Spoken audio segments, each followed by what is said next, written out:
Look, I just have nostalgia for when they all went to Fugly Bob's together. Why can't we go back to those chapters? But were there any really good days to go back to? Now we're getting ahead of it. Nostalgia, a mind's trick, as Taylor Swift says. Yeah. Yeah, well, one Taylor should listen to the other. Yes, it's so true. This is Taylor slow. She needs to learn.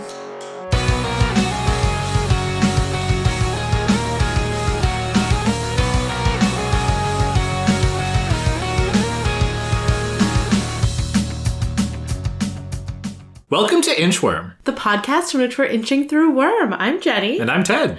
We read a Parasite 10.2. The flashback, but also a flash forward. Also some exciting cliffhanger action. Yeah. Yeah, this was a really exciting one. What could go wrong? Well, we found out. It did already go wrong, yes. Yeah, I mean, it was exciting. Should we just summarize it? Yeah, let me tell you what happened. So we start with the 3 days ago portion of the chapter.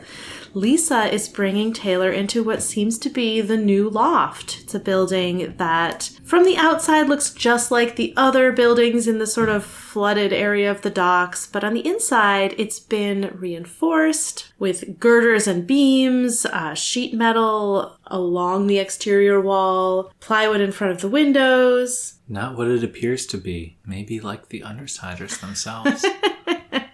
Like Regent, anyway. Inside, there are a half dozen dogs that start barking when Taylor comes in, and there are some gates set up to keep them away from the door because these dogs are not fully trained yet. Brian is there sparring with Aisha, his sister, which is a shock to Taylor. We learn later, I don't know if it's going to come up organically, but that she and his dad were attacked in some way. We don't get any details, but seems like she's living with them for now. Alec is there watching TV, and Bitch is there immediately angry. Taylor remembers not to tense up like Brian taught her, which is good because Bitch punches her in the face. Taylor says, I deserve that. And Bitch says, you also deserve this, and kicks her in the shoulder. And then Lisa puts herself between Bitch and Taylor and is like, whoa, back off. And there's some group discussion. Brian comes over and kind of sides with Bitch originally, saying like, no, but you said you were planning to betray us. And Taylor tries to explain that she changed her mind. Dealing with Armsmaster made her realize that he wasn't someone she wanted to be allied with. She had begun to think of them as friends. The fighting they were doing was mostly against villains.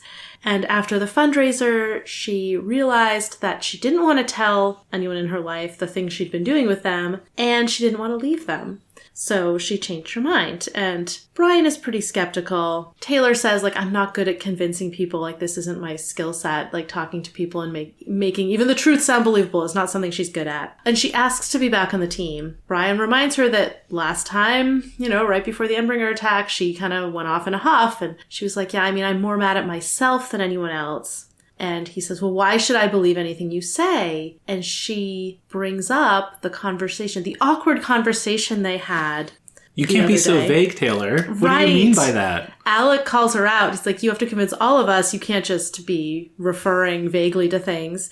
So she admits that she told Brian she liked him romantically. And Alec is like, oh, yeah. And Aisha's like, I knew it. And Brian's like, well, you could have been faking it. And Alec's like, she is not a good actor. And also her crush was incredibly obvious. And Taylor's kind of surprised, like, why is Alec standing up for me? That seems weird. And Lisa calls Brian out and like, it's not that you don't believe her. It's just that you're mad. It's easier to think she was a fake than to have to admit that like you did befriend her for real, even though she was going to betray you. Taylor says to them, she's like, I want things to go back the way they were. But she does think to herself, like, what do I mean by that? When was the good time? Mm-hmm. She also reflects on her motivations for being here, which we're definitely going to talk about. She doesn't think she could defeat Coil on her own. Her only chance of resolving the Dinah situation is to work from the inside, get in Coil's good graces, which means being on the team. So she makes sort of her full plea to Brian, like, I'm a good member of the team. I'll work really hard. You don't even have to give me any, like, share of the money. That's fine. And I want to resolve this thing with Dinah, and I want to do that by working with Coil. And Lisa says, well, I vote for her to be in. I realize I'm doing, like, every paragraph of this chapter. There's a lot of stuff. Lisa says, I vote for her to be in. Alec also votes for that because she makes Brian so much easier to deal with. And he's been in a really bad mood lately. Aisha doesn't get a vote. Bitch votes no. And Brian is like, I don't know what to tell you, Rachel. Alec is right. So she's basically voted in. Imp is not there. We don't get any origin story with Imp in this chapter. Taylor then has a brief private conversation with Brian where she says thank you, and he's like, look, maybe we'll be friends again, but it's not going to happen right now. So that's actually a pretty promising statement. And Taylor specifically thinks to herself, if I don't want to be like Sophia and Armsmaster, I cannot be arrogant and prideful like they are. So she's swallowing her pride by coming back. So that's the 3 days ago. We don't get any planning. Yeah. Notably. We jump forward. The Undersiders are outside of a building where a bunch of looters have been storing their stuff. They're waiting for kind of the right moment, and then they go in, they drive the looters out with bugs, with darkness, with dogs, and just when they have the situation under control, Shadow Stalker, controlled by Regent, of course, drops from the sky, shoots a bunch of them with tranquilizer arrows that have had the tranquilizer removed. So the others seem to pass out. Bitch has time to tell her dogs to go. Taylor is wearing armor that can't be penetrated by the dart. So she pulls out her, baton, wand, stick, whatever, and attacks Shadow Stalker. But of course it doesn't work, and Shadow Stalker is able to stick her with a dart at close range. So then they're all down, supposedly, and Shadow Stalker calls in the capture to the PRT. They all show up. They're like, okay, get out the foam. And she's like, ugh, don't put them in foam. They're all tranquilized. And there's a little back and forth. And finally she says, the reason I don't want you to is if you take all the time to foam them, I'm still going to have to wait until they're in full custody and then I have to do a lot of paperwork, and then I'll be off duty. And I've been on duty since 5 this morning. She does this whole sob story. And finally they just throw the Undersiders in the back of the truck, supposedly unconscious. And they do have restraints on them. I think they're handcuffed. They drive to the PRT headquarters, and the wards all come out and meet them and are kind of like, wow, Shadow Stalker, good job. And then Vista says, Weld, you're being quiet. And he says, you know how we memorize those passwords every week to, make sure in case we're taken over by some kind of master? And Shadow Stalker's like, oh yeah, here's the password. And she gives what seems to be the correct password. And I think it is the correct password. And Taylor reflects that Tattletale had anticipated this. Then they all walk in. PRT headquarters seems kind of empty. They're being dragged by PRT members. And Weld talks to Shadow Stalker one-on-one as they're going. And it's like, don't think you're getting off the hook for what you did. You assaulted a team member, and you're going to have to talk to, the director. And it's like, yeah, we're not just going to brush off what you did to Kid Win. And Shadow Stalker, Regent as Shadow Stalker, says, it wasn't Kid Win. Come on. It's me. Don't you believe me? And Weld is like, okay, which one was it? And this is where they mess up. Regent doesn't have Tattletale's power and looks around at the other wards and says, clock blocker, which of course we know it was Vista. And Weld says, trap. And that's the end of the chapter. Ooh. Yeah. Yeah, great cliffhanger. I'm so impressed with Weld. I don't want him to be doing this because I am narratively on the side of the Undersiders at this moment, but we were so hard on him. I mean, we weren't hard on him. The narrative really was hard on him at the beginning. Yeah. He did a bad job initially meeting the wards.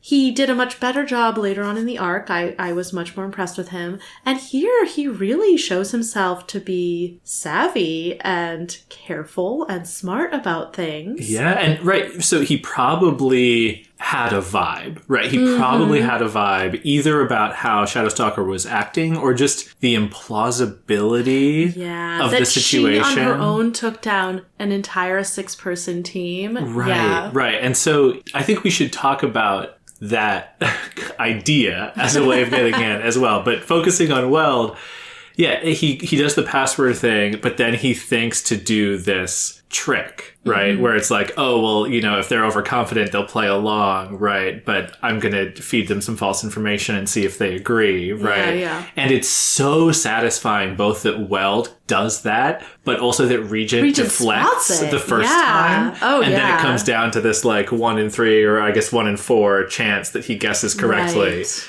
And Taylor kind of thinks to herself, I wouldn't have guessed clock blocker, but still. Yeah, it's and And I remember, like, saying, oh boy, well, let's see if Weld can study his way out of this one. But, like, the Undersiders aren't the priority target, but he knows they have a strong master. He knows about the protocols if there's a strong master. You know, like, I'm very impressed. And it's only his first week of these passwords. See him a credit to his approach of, I'm going to do my homework. He thinks and very be quickly and well yeah. and reacts well to a situation he wasn't expecting. Yeah. Yeah. The other thing is Taylor notes that Weld has an accented voice, which was especially I didn't notice that. Interesting to me because he has no origin, right? So what is his accent? Right. Well, he's from Boston, so this could be a more canonical Boston accent. Yeah. But because of what he does in this scene, now the way Weld talks in my head is as Columbo, because he's going to do this thing. It's like, all right, that's the right password. But one more thing. What you think member did you assault? Yeah, exactly. Sort of generic New York, New Jersey, semi-Italian accent. That's who I think Weld is. He's very much channeling Columbo in this scene, and I really love it. One more thing. He's the real hero among the wards in this chapter. Yeah. There's one, and because Taylor doesn't know their voices, but you can kind of tell. Like, she's like, well, one of the boys said this, and then the other boy said this thing. Yeah. And I was like, well, that's Kidwin. Was offering the information. Yeah, Kidwin was the one. And Clockblocker was the one who was skeptical that Sophia had to beat up Taylor. Exactly. Yeah. We know them so well. Such a great benefit of having had that arc of interludes. Yeah.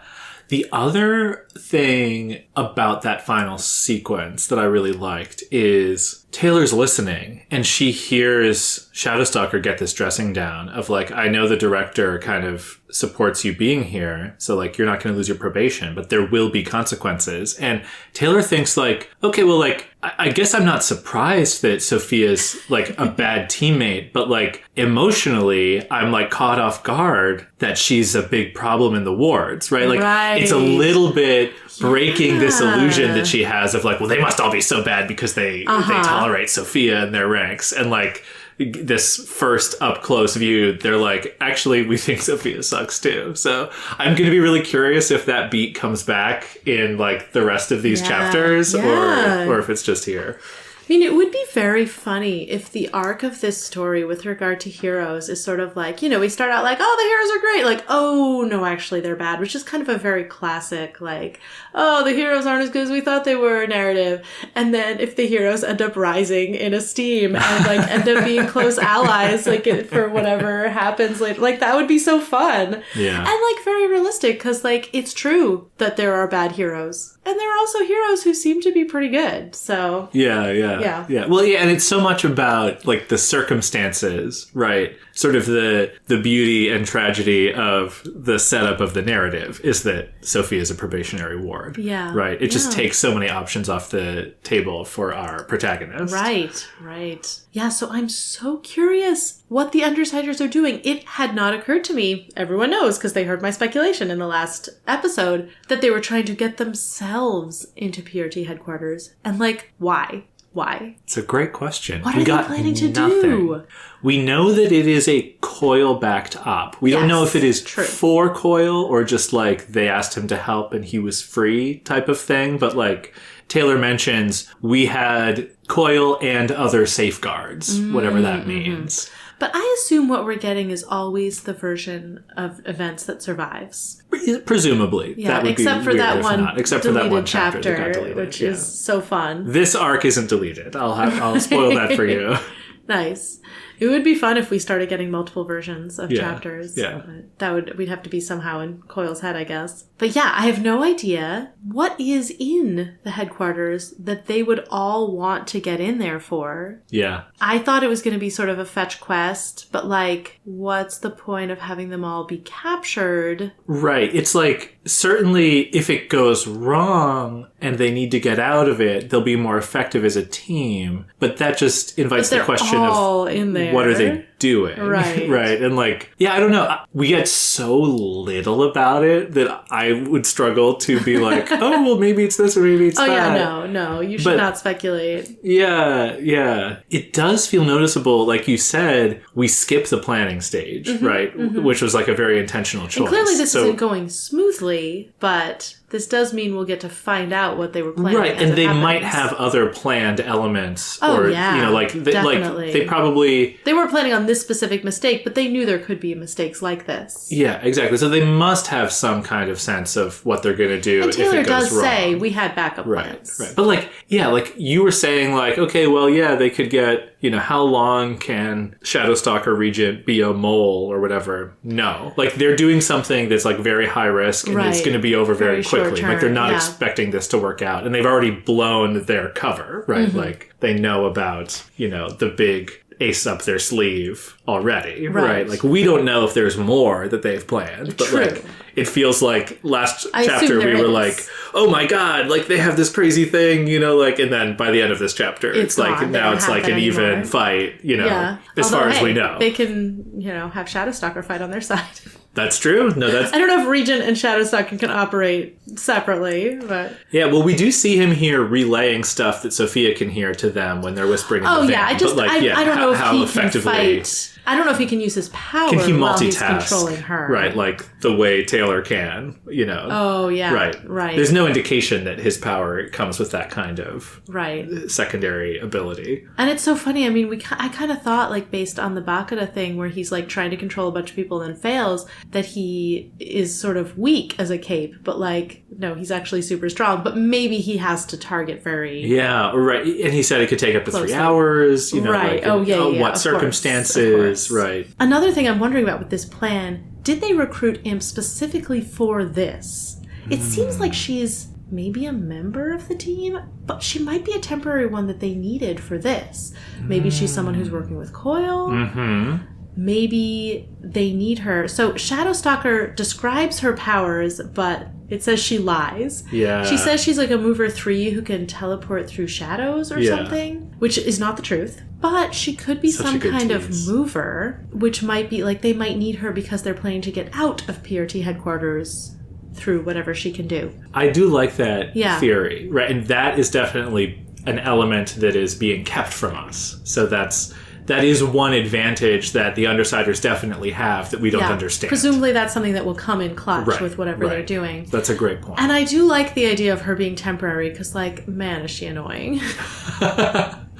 What was her most annoying? Oh, she didn't do much in this one. The van. It was mostly last time. Gru is like, are you okay? And she says, duh. It just reminded me of her personality. Her real annoyingness was last chapter. Yeah. The thing about the plan, and we don't really know much of it, that is wild to me is just the idea that Shadow Stalker could take all of them out.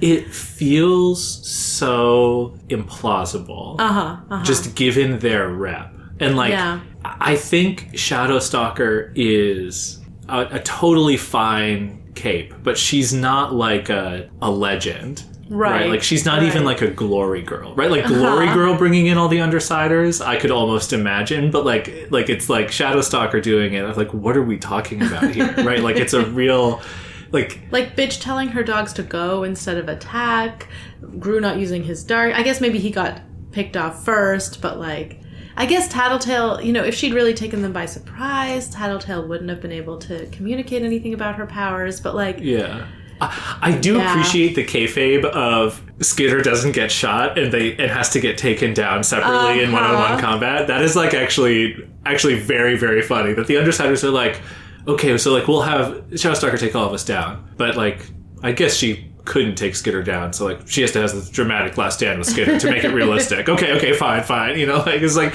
they don't underestimate Skitter, right? Like they know that if this actually happened for real, she would be the last one fighting for her life. I mean, there's also, I wonder if they thought that would make it more realistic. It's like, she wanted to beat up the one who saw her face. Yeah. No, that's a good point. I mean, I don't know, and we don't get their planning, so it's tough for me, you know, like we don't know everything yet, but I like just rereading it. I'm very much on Clock Blocker's side of like, really?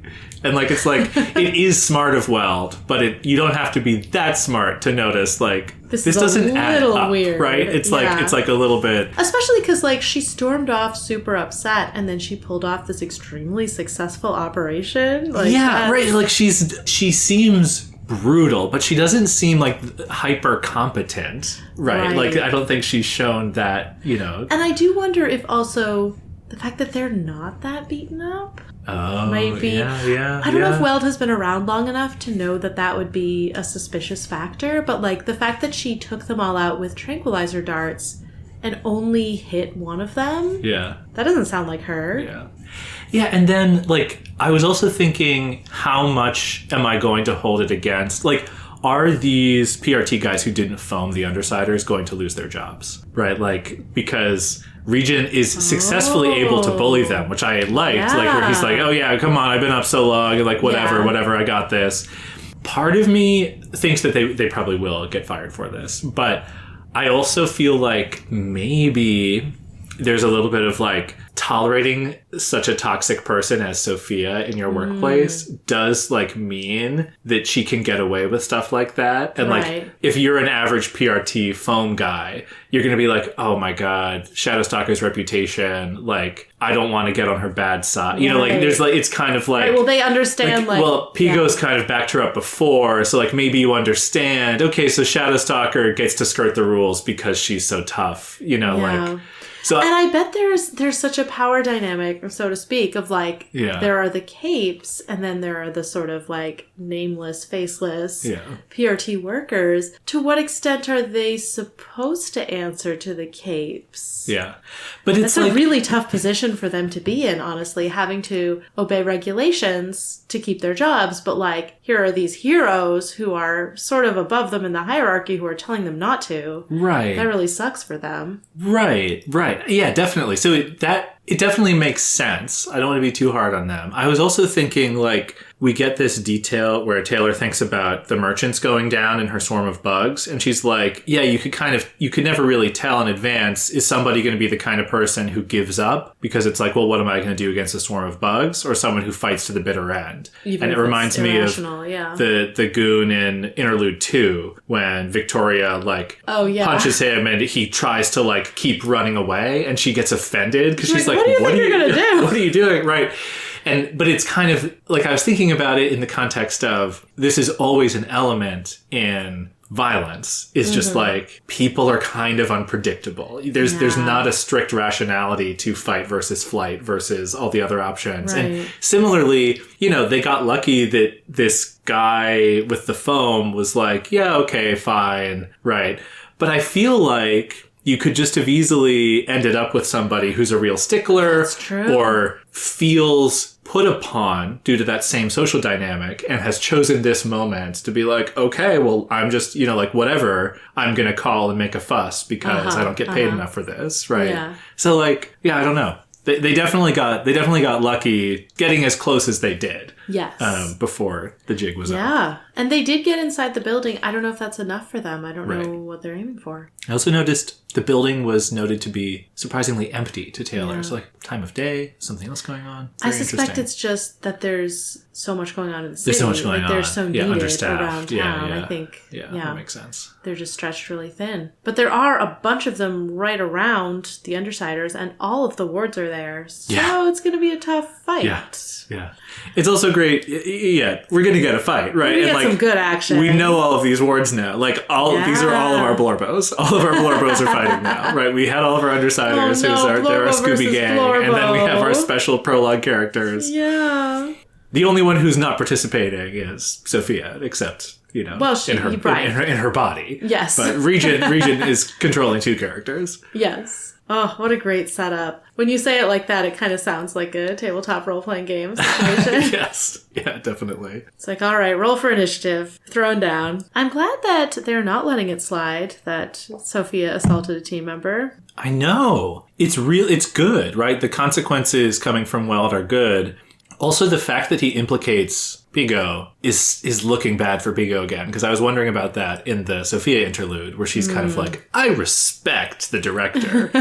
Like, you don't want Shadow Stalker to be respecting you. Right. And here it's kind of like, I know she kind of covers for you, but there are going to be consequences. Like, that's makes me anxious about it. We got a little bit of context on the city, some more information about the merchants. Yeah. So these are looters who are with the merchants. They're well armed, but bullets are going to be in shorter and shorter supply. Coil has sources, and so did the Chosen, but these guys are from the merchants, who apparently do not have that. And also, I noted the way she described them. They were vagrants, addicts, and people who subsisted by mooching off the system. When the system had failed, they'd latched onto the only group that would take them. There's, like, some really strong judgment in this. Mm-hmm. Yep, back in Taylor's head, so...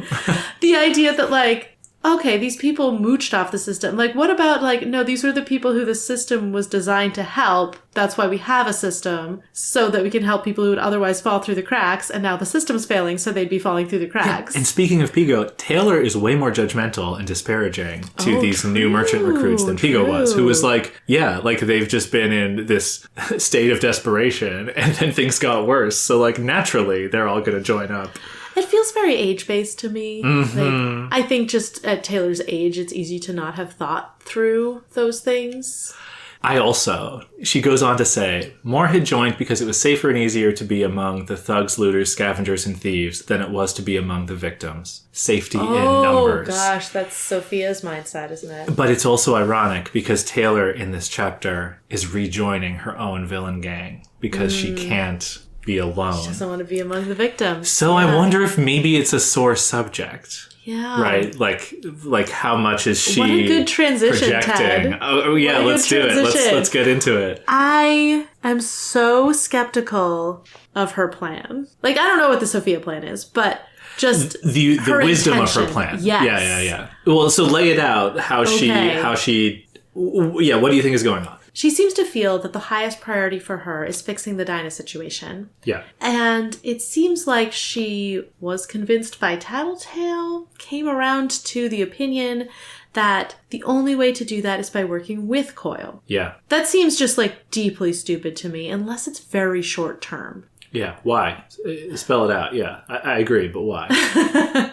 Because, first of all, just on the face of it, the idea that you could get Coil to give up Dinah, who is, I mean, she hasn't been in his head the way we have, but, like, this is a deeply paranoid and cautious man who now has an odds machine. Like, it makes his power so much better. Yeah. He's invaluable. Incredible. It's incredibly unlikely that Taylor could convince him to give her up. Or that Taylor could somehow, like, give him something more valuable and use it as leverage. Right. Like, where is she getting this leverage? Right. So that's one thing. But then this idea that I wouldn't be able to beat Coil, so I might as well join him. He's the best way to get the city, like, straightened up. Like, that's the kind of logic that could have made sense after the limo ride. It's kind of the kind of thing I was saying. Like, I can see the temptation of it. Yeah. But, you know, the caveat at that point was always like, but can you trust the person doing it? And we didn't know if we could trust the person doing it at that point. And now we know that we can't. Yeah. Like, Taylor is saying he's too powerful to defeat, therefore I'm going to join him and somehow try to influence him to do things in a slightly better way. Where do you think you're getting that power to influence him when he's so powerful he can't be beaten, and he has shown that he doesn't have a line in the sand, morally speaking. Yeah. Or at least that his line is way, way past anywhere Taylor would feel comfortable with it drawn. Like, it's such a doomed proposition. It feels like a slightly larger version of what she did with the Undersiders. And at least with the Undersiders, she wasn't thinking she could reform them. She was thinking like, oh, I'll turn them in. And then when she decided to join them, it was this sort of fuzzy-headed like, but they're my friends. And she didn't really think through like, okay, but what about when they want to do things I think aren't okay? Yeah. And now I would have hoped she'd have learned that lesson.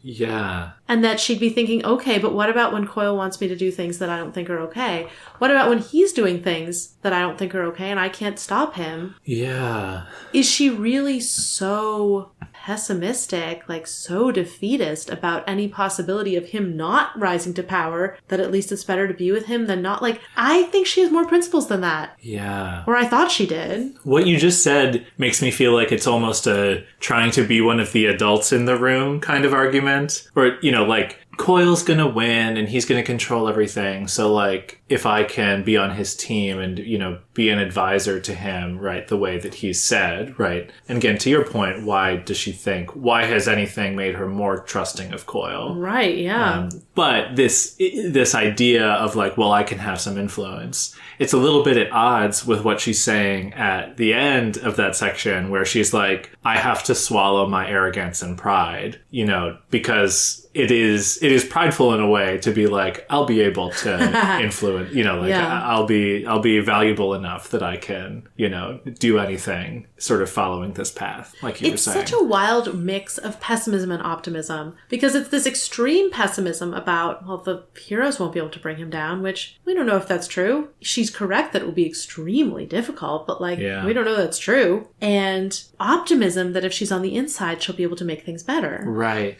Right. Yeah. And this whole like swallowing your pride, it does sound like a virtuous thing, but I feel like it can also be a rationalization, you know, to justify this decision. Right. She's able to tell herself like, okay, going along with these things that I don't like is virtuous because it's swallowing my pride. And I mean, she's not really going along with things she doesn't like in that context. She's just letting them all be mad at her and admitting her. Yeah. Well, I definitely want to talk more about how she is in the chapter, but you were just saying like you thought she had more principles or better principles. So like, how have your feelings about Taylor changed having read this chapter? Or like, are you mad at her? Are you disappointed? Like, are you sort of like, well, she'll rally, like, you know.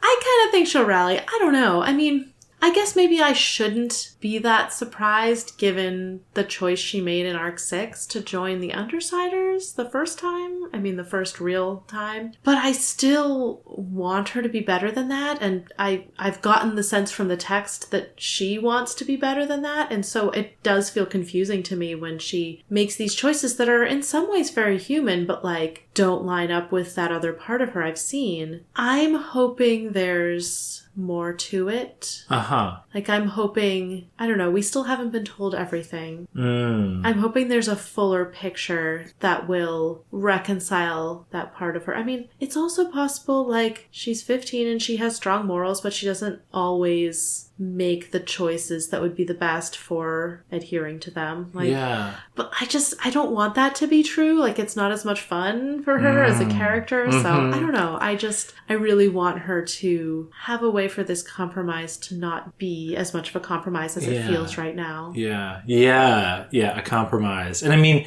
it's so interesting rereading this, right? Because I feel like you've been very much like where Taylor is in this chapter, incompatible with your vision of where she was going, right? Like you were very adamant about that. And thinking back about the end of Arc 8, she stands looking out over the ruins of Brockton Bay. She's thinking, I have to be better than all of them. Sophia, Armsmaster, and Coil. And then she's decided something in that moment.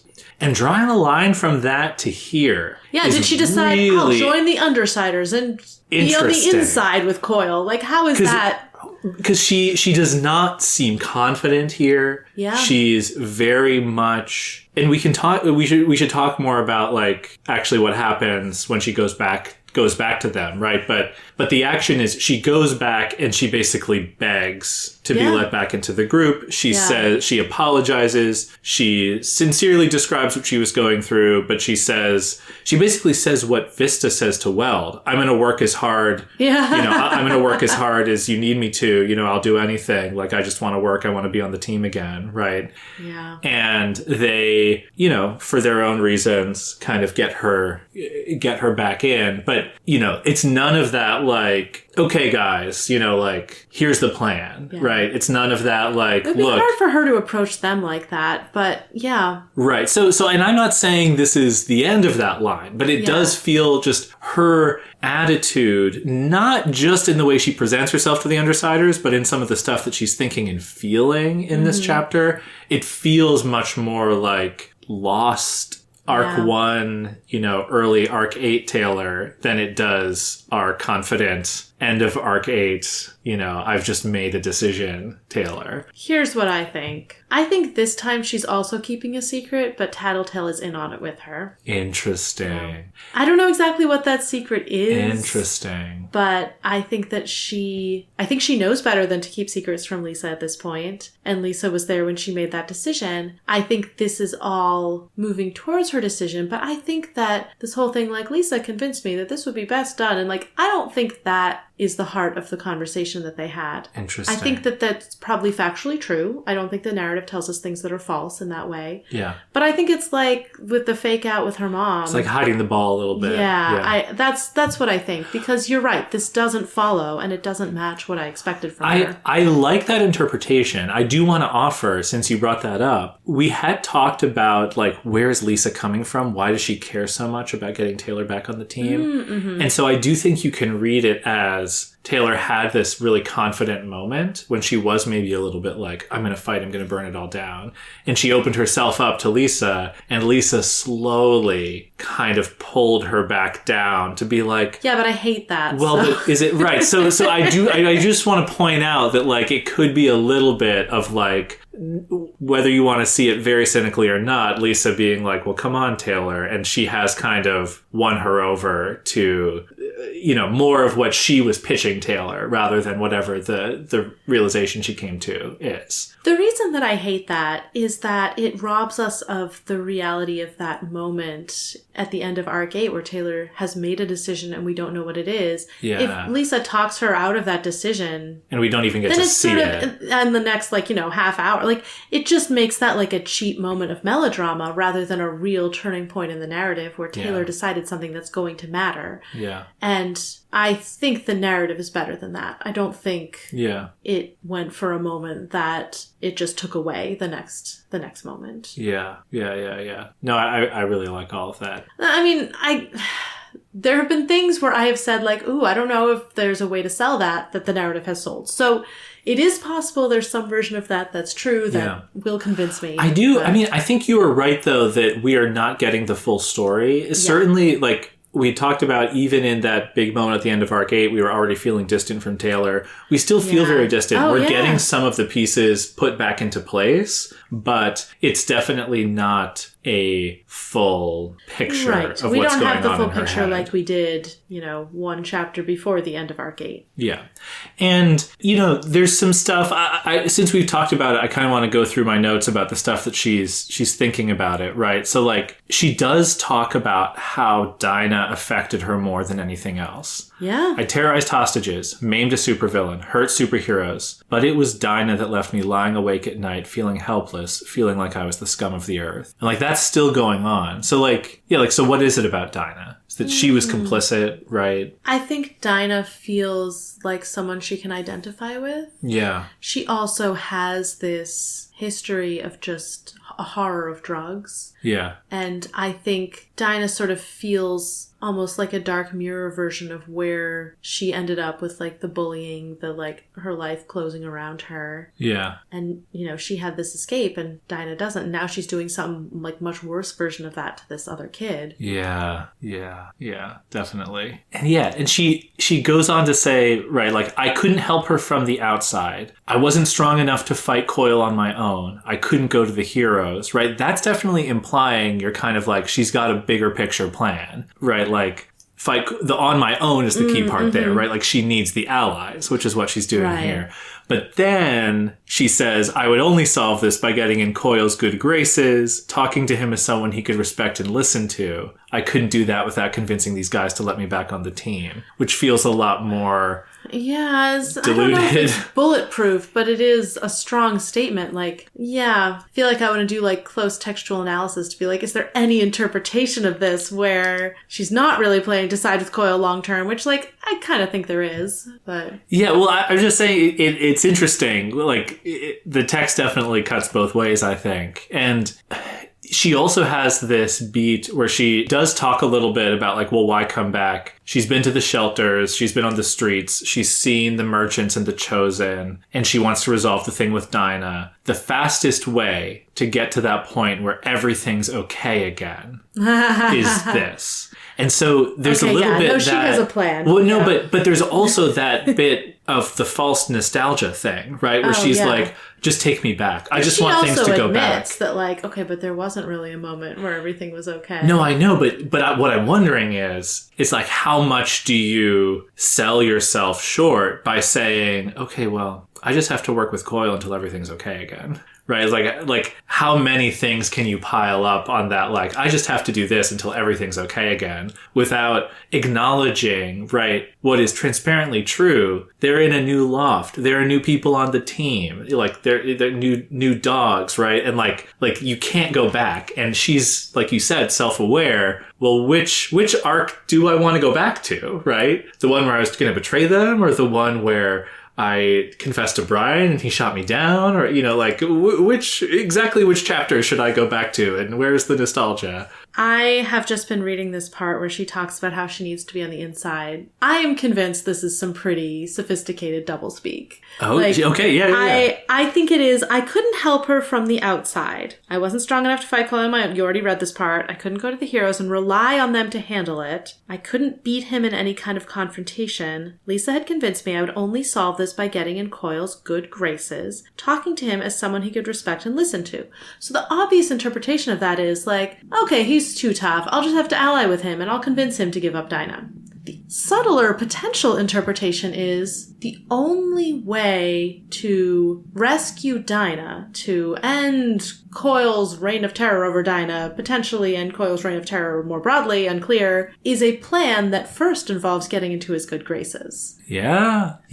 I can only do that. I have to ally with them first. I have to talk to him as someone he could respect and listen to, and convince him to back us on whatever the Sophia mission is. Yeah. And I couldn't help her from the outside, meaning she has to infiltrate. Yeah. And I think that Lisa is in on this plan with her. Yeah. Which I've said before that Lisa is not beholden to Coil in a way that, well, mostly just Brian is. Like, she seems in some ways the most loyal because she's been with him the longest and she knows the most and she's been in the most contact. But she was really blindsided by this Dinah thing. Yeah. And she kind of had the same thing happen to her. Exactly. And I could see her coming around on, like, no, I don't actually want him to have this much power, and Taylor has a reasonable plan. Like, you know, Lisa convinces her. Lisa probably helps her think through, like, okay, how could this work? What information can I supply you? Yeah. Yeah. I think that she and Lisa have a plan to rescue Dinah, if not bring down Coil. Nice. Okay. I mean, a plan to bring down Coil is probably much bigger than this one operation. But I mean, I like it. I do still want to talk about how genuinely of a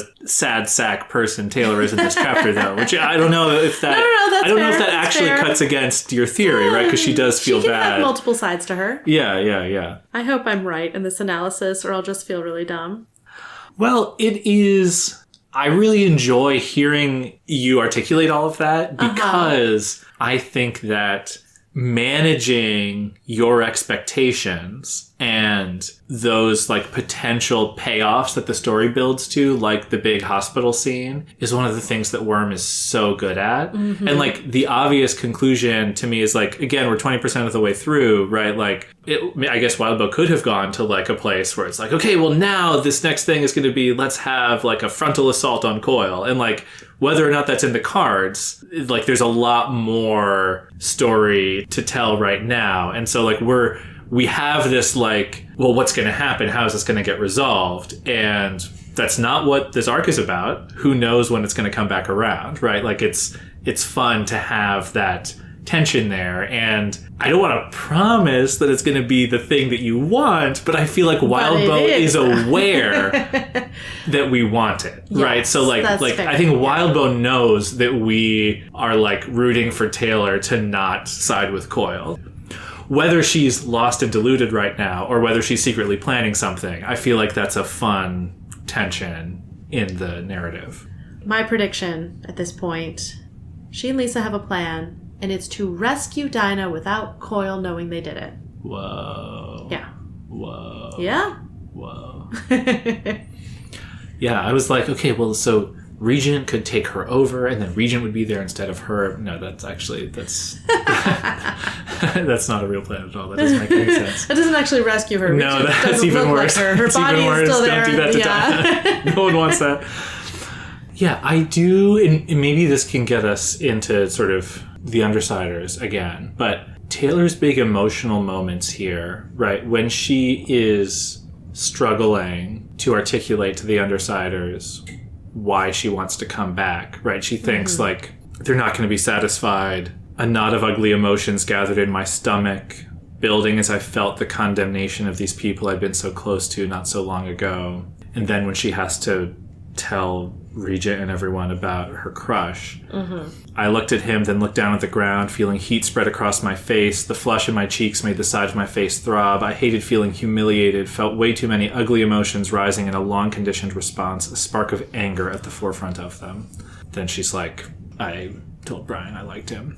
So, like, she's feeling really bad. She is not, to me, coming across as like, well, I have to make nice with the Undersiders so I can, like, complete my super long-term plan. I don't think it's disingenuous. And then when Bitch punches her, she says, I deserved that. And, like, what is that? Like, she's not, I don't think she's trying to get beat up. Like, to some extent, she just doesn't view getting beat up as a serious threat, I guess. But, like, when she says I deserved that, like, how much of it is a genuine feeling of worthlessness or a practical response to getting back into Bitch's good graces? Or, like, it feels very genuine to me. It felt genuine to me, too. Yeah. And so, to me, that it just feels a lot like Taylor is a little bit depressed and lost in this scene as she goes back. Maybe she's just struggling to. Even if she has a to plan, she still would feel really awkward about approaching these people who were her friends, but it turns out she's planning to betray them. Like, of course. Yeah. And she does feel really guilty about that. And she is, as we've seen in this chapter, like, she's not a good liar. Like she said to them, she's like, I didn't really lie to you. I just didn't tell you. Right. I guess, right. It's even if she has a plan, she's not going to be good at this part, and she's going to feel all those feelings because she actually these were her friends. These are genuine feelings, and she betrayed them, and she does wish that she could get the friendships back, but she can't. Yeah, and I think part of her plan is, it's not like, and then we'll pull the wool over the Undersiders' eyes. It's, and then I'll genuinely rejoin the Undersiders. Yeah, but like maybe they don't know that we're planning to rescue Dinah, but like her allegiance with them is real. Yeah, that's a good point. Right. It's not, she might not think of this as like, I'm lying to them again. It's just sort of like she and Lisa, in your theory, have a side deal. That doesn't make it fake that she's rejoining the Undersiders. So I mean, we got more Undersider stuff. Yeah. How'd you feel about getting back with the crew, the gang's together again? It was really fun to see them. Like, the Brian Taylor stuff, like, I loved the different psychological beats that Brian went through. Lisa calling him on, like, okay, but it's not that you don't believe her. It's just that it's harder for you to believe that the person you befriended was real. This was exactly the same logic when he's like, it wasn't our fault that Coil took Dinah, because if it was our fault, we'd have to do something about it. It's the same thing of like, well, I don't have to think about those feelings being real because they clearly weren't real because you were going to betray me, right? Like he's trying to like force the world to be one way so he doesn't have to deal with it. And I think Lisa calling him on it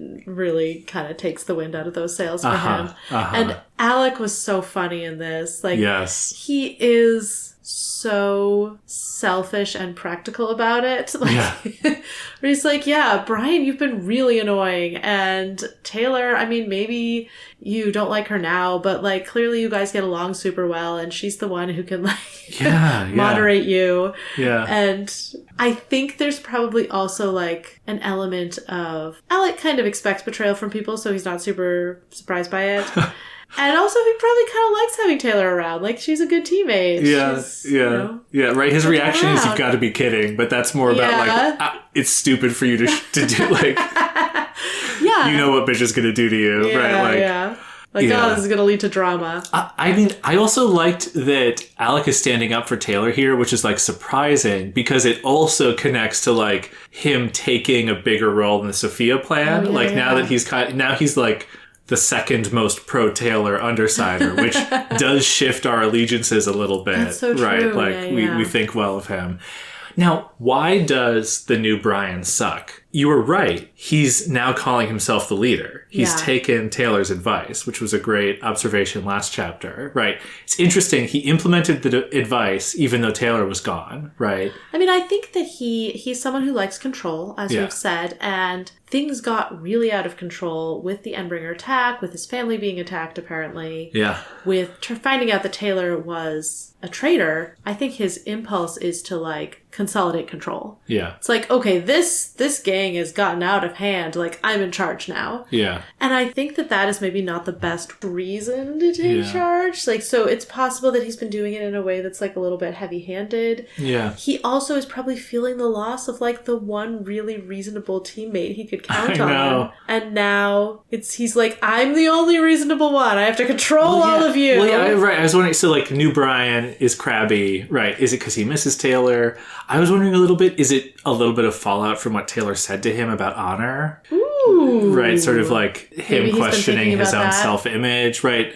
I mean, also, like, what's going on with his sister? Like, the whole Aisha thing. Like, she's here with all of them, you know, out of costume, but, like, clearly is aware a lot more, I guess, because she has to be. But so, yeah, like, what's going on with her? There was some sort of attack because she had been staying with his dad. Yeah. Because his mom lost custody after the incident that gave Brian his powers. But it seems like both of them were attacked. Is his dad okay? Maybe his dad is, like, injured. Or maybe Brian just decided it wasn't safe to leave Aisha with his dad. Right. But he wasn't about to take his dad in. Like, his dad's not going to hang out with the teenage supervillains. But, like, is she, like, dog sitting? Like...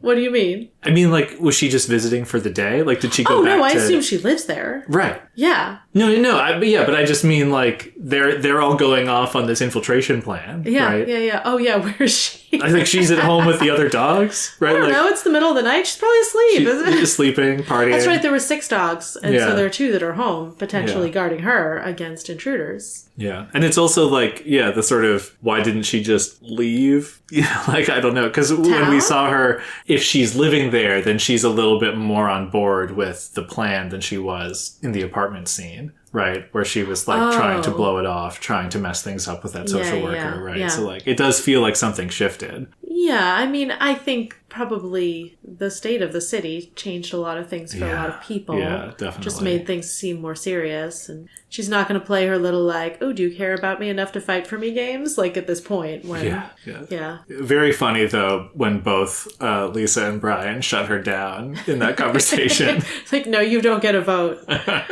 Wait till she gets powers. I mean, last but certainly not least, we gotta talk about Bitch. Yeah, she's really, really mad. Yeah, so, like, this is the starting point. And we learned last chapter, it's gotten worse over the past 3 days. So, like, she's just getting more and more angry. Really worried. To me, this is a beautiful friendship scene for the 2 of them. It's still maybe some of these, like, enemies to lovers vibes, but, like, this, like, post-shower beatdown where she's immediately punching her to the floor, kicking her, goes to grab a shelf, and then Lisa is kind of, like, maneuvering around. And I think what makes it funny and not scary to me is just the fact that Taylor just takes it and never once is actually worried that she's going to get her skull caved in. And she's like... Yeah, okay, Rachel. Yeah, I know. I mean, I think she does believe that. Yeah, she does believe that if Rachel caved her skull in, she would deserve that. Yeah, it's so sad. And then the comedy of when Brian is holding Rachel back and is like, yeah, but like, you know, because so you weren't going to betray us. And Taylor's like, I was going to betray you, to clarify. And Rachel's like, I'm going to kick her teeth in. And Taylor's like, but I changed my mind. It's just like, so funny. A whole week ago. So funny.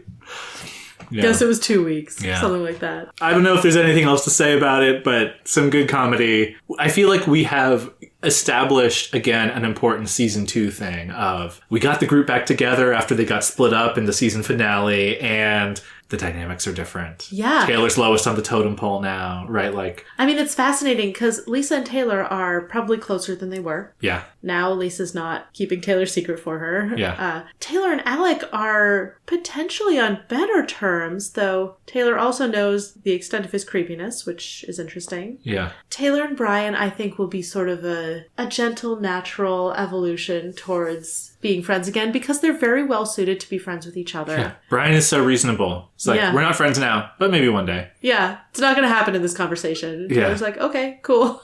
And I do think, like, his emotions will soften towards her. Yeah. Rachel is going to take a lot longer than she did the first time around. Yeah. Yeah. I'm sad. Do you feel like the other Undersiders are making a good decision? Well, you know, that's a good question. Yeah, I'm surprised they don't have more trust issues with Lisa. Who knew that Taylor was betraying them the whole despite what time. Alec is saying, like, I do kind of love it that it's just the vibe check for Alec. Like, what he sees is Taylor utterly humiliating herself by admitting to a crush. And he's immediately like, nobody would do that to themselves if this was like an act, right? Which is a great read on Taylor. And that's enough for him. The vibes check out and he's like, yeah, whatever. She's tough and we can have her money. Like, enough is enough. And obviously Lisa and Bitch come into this with their minds made up. So really it is just playing for Brian. Like that's what's going on in this scene. So, you know, I don't know. The question is like, is he making a good choice for himself, for the team? You know, when I said that Taylor was the heart, and would that be enough to carry through? It was! Yeah.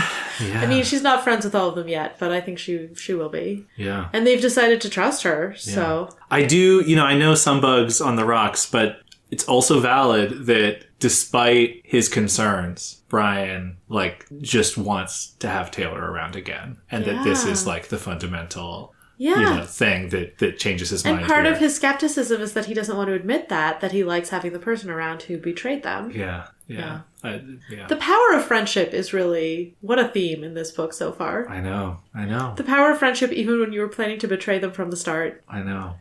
Well, it's also like Taylor worried about this. She was like, I'll betray them and then maybe it could be okay again one day. Right? And here we are. Fortunately, she didn't betray them. Yeah. She changed her mind. Yeah. So what's going to happen next? Okay, well, I've already made the sort of larger prediction about what Lisa and Taylor's plan is. Yeah, that'll probably come up in the next chapter, for sure. Presumably. Yeah, PRT is hiding Dinah. So I don't know. I have not figured out what on earth they could want to do in the PRT building that they needed to get themselves fake captured to do. Like, they went to such lengths to suborn Sophia's mind, I guess her body more than her mind, and like, why? Yeah. All I have is do you think we'll find out next chapter? No. I think next chapter is going to be mostly action. Nice. Well, the first sentence is, we burst into action the moment Weld. Well, there you go. Said the trap, you know. Shouted his thing. Yeah, shouted his thing. That's exactly what it says. Oh my god. I knew it.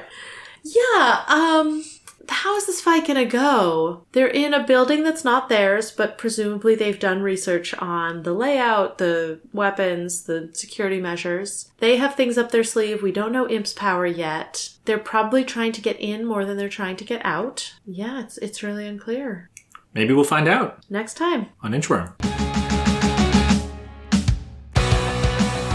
Worm is a web serial by J.C. McCrae. You can read Worm at parahumans.wordpress.com and support the author at patreon.com/wildvote.